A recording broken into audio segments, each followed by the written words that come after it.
Hello guys, in today's video, I'm going to teach you how to restore all trash posts in WordPress.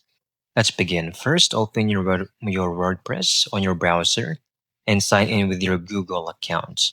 And from your dashboard over here, I want you to click on Post. Then over here, there should be a section in here that you can easily click on, which says Trash. All right.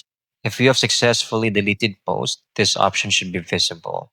Then you can use the checkbox option to select all trash posts to open a bulk option or bulk actions drop down menu.